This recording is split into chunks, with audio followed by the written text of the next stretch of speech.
Hey everyone, it's Jake here at Walkie Farm. We had a little bit of rain, 2 mil.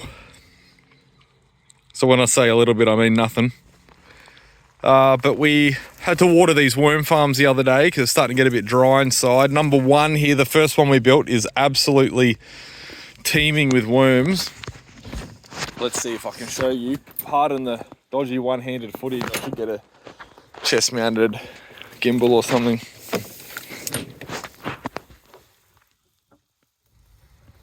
This worm farm's cranking.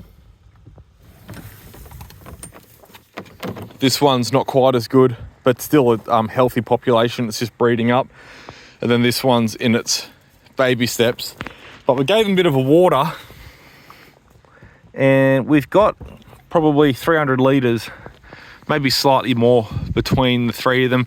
That actually hasn't created 300 litres, but we had to empty these a few weeks ago because it was starting to, the moisture coming through after a rain event, a couple of months ago, whatever it was starting to drown these worms. So I bucketed it out and I put it in that IBC while it was empty, and I still haven't used it all. But we're gonna drain some now. I've got my spray rig. How's this for a redneck spray rig? Single axle trailer that I bought at this farm's clearing sale. And I've put the IBC right over the axle and strapped it down, because even when it's got 300 or 400 litres of liquid in it, I can still lift it up quite easily myself because it just balances over the axle. Learned that the hard way. Just got a little Chonda, the Chinese Honda pump, as someone called it. Thought that was funny. And the valve I'm using over there, I'm going to get another one, but I'm just repurposing some gear at the moment. That just attaches to the inlet. Then we've got the out coming to here, little boomless jet spray. That sprays 8 metre either direction, decent flow rate.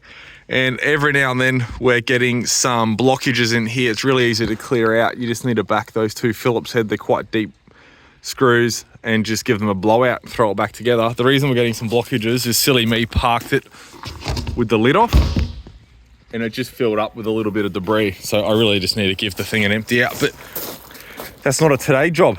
So there's that part I said I'm repurposing. That's the IBC thread going down to 3/4 inch, I think. Anyway, all we're doing to filter this worm weed, because we do need it clean, there's a lot of very fine particles in it, is I've just taken some muslin and I folded it and folded it and folded it. And I'm just jamming it in there as a big plug filter. I wouldn't pour, it's hard to do one-handed, it's all stiff. I wouldn't pour worm wee like this if you are in a big hurry, because the flow rate is dismal. But I just set up a 20 litre drum. There we go. Like that. World's worst YouTube channel. And I just set up a drum and go do other jobs. We're not in a rush. Oh, there's a nice spider. Look at that. If I had a chook here, that'd just go gobble, gobble, gobble. Where you going, buddy? They're not poisonous. Huntsmans, they're cool.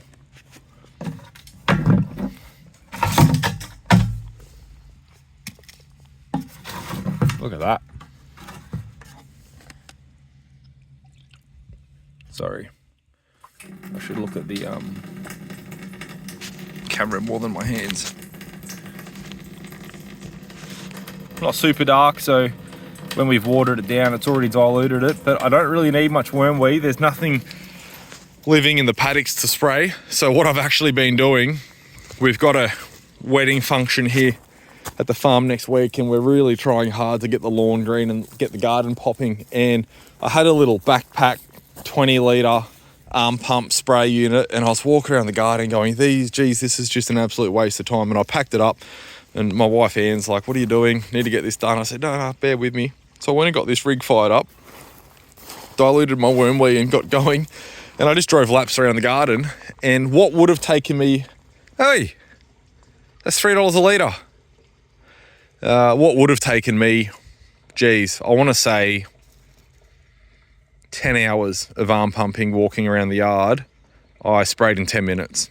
It is night and day. You know, when you got your little hand spray rig like this, your per square meter is 4 seconds, and then this would be 30 square meter a second, like just night and day difference. So I just literally put the kids in the front and drove a few laps around the garden and gave the place an absolute soaking. So I've done that twice now.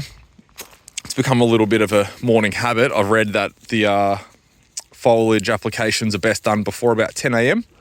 Because the stomata on the leaf has the full day of breathing and soaking in those nutrients in front of it. So I'm just going to pour this out and just throw it in neat. I'm not going to dilute it. So that is a bit weaker than optimal.